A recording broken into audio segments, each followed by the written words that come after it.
ஸ்ரீ ராகவ யாதவீயம் ஸ்லோகம் 8 அனுலோமம்.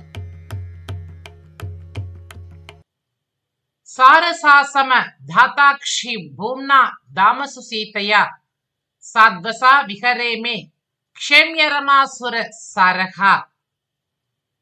சாரசாசம தாதாக்ஷி பூம்னா தாமசு சீதையா சாத்வசா விஹரேமே க்ஷேம்யரமாசுர சாரகா.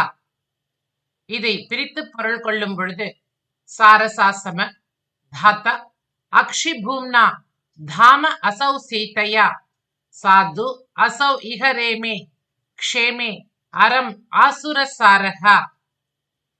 அழகான அரவிந்த மலரை தோற்றத்தில் ஒத்த கண்கள் அரக்கர்களோடு போரிடும் பொழுது அதன் இயல்புக்கு மாற்றாக உக்கிரமாக அசுரர்களை அழித்து தர்மத்தின் உறைவிடமாக விளங்கும் ராமனானவன் சீதையுடன் அயோத்தியில் இனிதே வாழ்ந்து வந்தான்.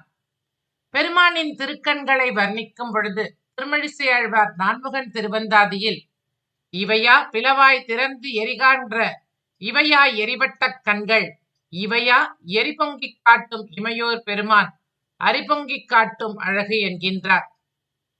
தூய சுடர்மாமதி போல் உயிர்க்கெல்லாம் தாயாய் அளிக்கின்ற தன்தாமரை கண்ணா என்னும்படி திருக்கண்கள் குளிர்ந்திருப்பது அன்பர்களை காணும் பொழுது, அதே சமயம் அன்பர்களுக்கு துன்பம் செய்பவர்களை காணும் போது கொள்ளிவட்டம் போல் உருண்டு சிவந்து ஜுவலிக்குமே, அப்படி ஜுவலித்த திருக்கண்களோ இவை. இத்திருக்கண்களில் இன்றைக்கும் சீற்றம் மாறவில்லையே என்கிறார் போலும் என்று பிரதிவாதி பயங்கரம் அனங்கராச்சாரியார் கூறுகின்றார்.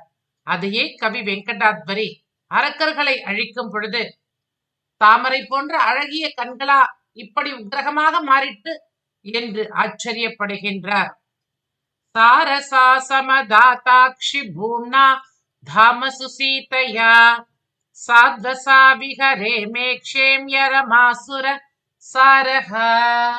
கவிதார்க்கிக சிம்ஹாய கல்யாண குணசாலினி ஸ்ரீமதே வெங்கடேஷாய வேதாந்த குரவே நமஹ. ஸ்ரீமதே நிகமாந்த மகாதேசிகாய நமஹ.